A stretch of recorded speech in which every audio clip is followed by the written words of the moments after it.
कैसे हो अंकिता मैडम? बस बढ़िया। आप बताओ, आप कैसे हो? बस ऑल गुड। सबसे पहले आप अपने बारे में थोड़ा बताइए, आपका बैकग्राउंड, आप क्या करते हैं और आज किस स्टेज पे पहुँचे, उसका रीज़न क्या है? मेरा नाम अंकिता सदरानी है। मेरा जन्म गांधी जी के शहर पोरबंदर से हुआ है। मेरी स्कूलिंग जूनागढ़ में हुई है। 11-12 तक मैंने जूनागढ़ से ही पढ़ाई की है, लेकिन अभी कॉलेज के लिए मैंने अहमदाबाद निर्मा यूनिवर्सिटी में एडमिशन लिया।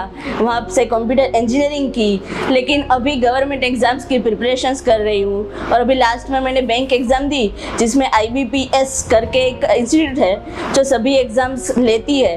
वहाँ से मैंने SBI की एक एग्ज़ाम दी है, उसका रिजल्ट का मैं वेट कर रही हूँ। Very good. आपके पेरेंट्स का कितना सपोर्ट रहा है आपकी ये जर्नी में? मेरे पेरेंट्स ने ही जो किया है, वहाँ से मैं यहाँ तक पहुँची हूँ, उनकी बदौलत से ही पहुँची हूँ। उन्होंने सपोर्ट ना किया होता, उन्होंने मेरा जुस्सा ना बढ़ाया होता, तो मैं कहीं पे भी ना होती। इवन मैं निर्मा यूनिवर्सिटी में पढ़ने के लिए भी उनकी वजह से ही आई हूँ। और स्पेसिफिकली मेरी दीदी है, उन्होंने ही मुझे ज़्यादा सपोर्ट किया है, और वही मेरी सेकंड मदर के जैसे मेरी केयर करके उन्होंने ही मुझे यहाँ तक पहुँचाया है। ग्रेट। मैम, हम आपके अचीवमेंट्स के बारे में जानना चाहते हैं। आपके लाइफ लॉन्ग अचीवमेंट्स क्या रहे और मेजर माइलस्टोन्स क्या रहे आपकी जर्नी में? मेरी अचीवमेंट्स में मैं गिनूँ तो मैं स्कूल से ही स्कॉलर थी। मेरे 10th में 85% आए थे। 12th में भी मैंने डिस्टिंक्शन से पास किया हुआ है। तो मैं स्कूल में 12th तक सब मुझे स्कॉलर करके ही बुलाते थे। और फिर जब मैंने निर्मा में एडमिशन लिया तो भी मुझे 9 पॉइंटर जितने तो आते ही थे, तो वहाँ पे भी मेरा नाम स्कॉलर हो गया था। तो वो मेरा एक था कि मैं पढ़ने में तो बहुत अच्छी थी। और एक स्पेशल अचीवमेंट्स के मैं हमारे बारे में बताऊं तो वो था, मैंने 2021 में कौन बनेगा करोड़पति में पार्टिसिपेंट्स किया था, और वो मैं अपनी ज़िंदगी का एक सबसे हसीन पल मानती हूँ। अमित जी को मिलने का मौका कैसा था? उनके सामने बैठ के Q&A राउंड खेलने का एक्सपीरियंस कैसा था आपका? अमिताभ सर के सामने बैठने का तो मौका सबसे अच्छा था। जब वो लोग यहाँ पे ऑडिशन करने के लिए वीडियो लेने आए थे ना, तभी उन्होंने जाना था कि मैं कार चलाती हूँ। तो अमिताभ सर को भी जब पता चला कि मैं कार ड्राइव करती हूँ, तो वो ऐसा एक्साइटेड हो गए, इतना एक्साइटेड हो गए कि आपके साथ तो मुझे भी कार में बैठना है, आप चलो, आप मैं सौराष्ट्र में आऊँगा, गुजरात आऊँगा, तब हम घूमने जाएंगे। और ये बात सुन के मुझे लगा कि सर जितने डाउन टू अर्थ दिखते हैं, उतने ही down to earth real life में भी है। जरा भी ऐसा नहीं है कि वो मैं बिग बी हूँ, मैं सुपरस्टार हूँ। आपको अपने क्या बोलते हैं, फ्रेंड के जैसे ही ट्रीट करते हैं। वो मेरे लाइफ का सबसे बेस्ट एक्सपीरियंस था। आपकी मैम पूरी एक्सपीरियंस और जर्नी सुन के मुझे ऐसा लग रहा है कि लक जैसा कुछ नहीं होता, हार्डवर्क ही है जो आपको इधर तक लेके आया है। वो आपने खुद भी प्रूव किया, चाहे आपकी स्कूल लाइफ में आप स्कॉलर हो और ये KBC की सीट तक पहुंचने में आपने आपकी खुद की मेहनत से ही आप इतने दूर तक पहुंचे हो। ज़रूरी, हर बार लक काम नहीं करता। आप अपने ऊपर भरोसा रख के हिम्मत से और अपनी क्या बोलते हैं होशियारी से आगे बढ़ो, तो आपका कोई भी काम ऐसा नहीं होगा जो अटक जाए। आप सब कुछ पार कर ही सकते हो। लक तो एक सेकंड फैक्टर है, लेकिन वो मेन फैक्टर कभी नहीं हो सकता। आप अपने ऊपर हिम्मत रखो, हौसला रखो, सब कुछ हो ही जाएगा। और मैडम जी, गाड़ी चलाने की बात पे साइको मोबिलिटी हब ने आपकी लाइफ में कैसे हेल्प किया है? क्या ऐसा कोई मोमेंट था जब आपने फील किया हो, हाँ अब लाइफ थोड़ी इजी हो गई है साइको मोबिलिटी की वजह से? जब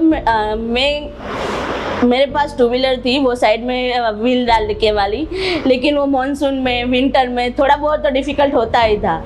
मेरे साइको मोबिलिटी के बारे में मुझे मेरे एक पापा के फ्रेंड के थ्रू पता चला था कि ये लोग कार में ऐसी अवेलेबिलिटी कर देते हैं जो आप लोग भी ड्राइव कर सकते हो।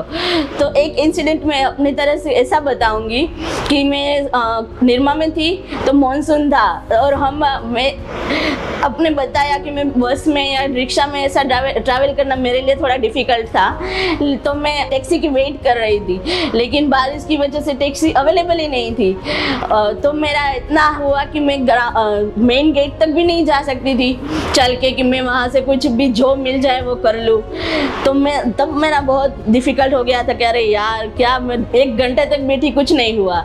लेकिन जब नेक्स्ट मानसून आया तब मैंने साइको मोबिलिटी से मेरी कार एडेप्टेबल करवा ली थी। तो मानसून था, पानी था, तो मुझे ऐसा लगा कि लास्ट ईयर मैं कितना हैरान हुई थी, लेकिन इस बार मैं अपनी तरीके से ड्राइव करके पूरे मानसून में भीगे बिना घर तक पहुंच गई। तब से मुझे पता है कि साइका मोबिलिटी ने मेरे लाइफ बहुत इजी कर दी है। और मुझे घूमने फिरने का बहुत शौक है। किसी के ऊपर वेट करके क्यों बैठना कि ये मुझे घूमने ले जाएगा ना तो ही मैं घूमने जा पाऊंगी। मुझे अपनी तरीके से घूमना था, तो मैं अभी लास्ट नवंबर में द्वारका तक ड्राइव करके गई हूँ। आई मीन बेट द्वारका वाला सिग्नेचर ब्रिज, वहाँ पे मुझे ड्राइव करना था, तो मैं वहाँ पे रील बना के आई हूँ कि ये मेरी अचीवमेंट में वो एक सपना देखा था, वो साइका मोबिलिटी की वजह से पूरा हो पाया। Thank you. कि अब आपकी दूसरों के ऊपर से डिपेंडेंसी कम हो गई है बहुत जब ज़्यादा, से किट इंस्टॉलेशन बहुत किया ज़्यादा। आपने तब से। और लास्टली उन लोगों के लिए जो फिजिकल लिमिटेशन से जूझ रहे हैं या सोसाइटी के उन्होंने अंडर एस्टिमेट करा है, आप उन लोग के लिए क्या मैसेज देना चाहोगे मैम? जो सोसाइटी लिमिटेशन सोच के रखती है या ऐसी लिमिटेशन है कि फिजिकल हैंडीकेप है या फिजिकल डिसेबल्ड या स्पेशली डिसेबल्ड है, वो लोग इतना काम तो नहीं कर सकते। वो जस्ट एक मिथ है। आप अपने ऊपर हिम्मत रखो, भरोसा रखो और अपनी लिमिटेशंस खुद बनाओ कि जो लिमिटलेस है। कोई भी लिमिट ऐसी नहीं है जो आपके माइंड को, आपके जज्बे को डाउन कर सके। आप अपने ऊपर भरोसा रखो, कोई भी लिमिट आपके ऊपर हावी नहीं हो सकती। समाज तो बोलेगा कि ये कुछ नहीं कर पाएगी, ये नहीं हो पाएगा, वो नहीं हो पाएगा, लेकिन आप अपने ऊपर भरोसा रखो और करके दिखाओ। काफ़ी कुछ चीज़ें ऐसी हो सकती है कि सबको लगेगा कि ये तो कैसे करेगी, लेकिन आप अपने ऊपर हिम्मत रखोगे ना तो सब कुछ हासिल कर ही पाओगे। हिम्मत और जज्बा वही एक मोटो है जो आपको आगे तक ले जाएगा, और हमेशा रखना कि वो कभी डाउन ना हो आपका। Thank you so much Ankita ma'am. Thank you.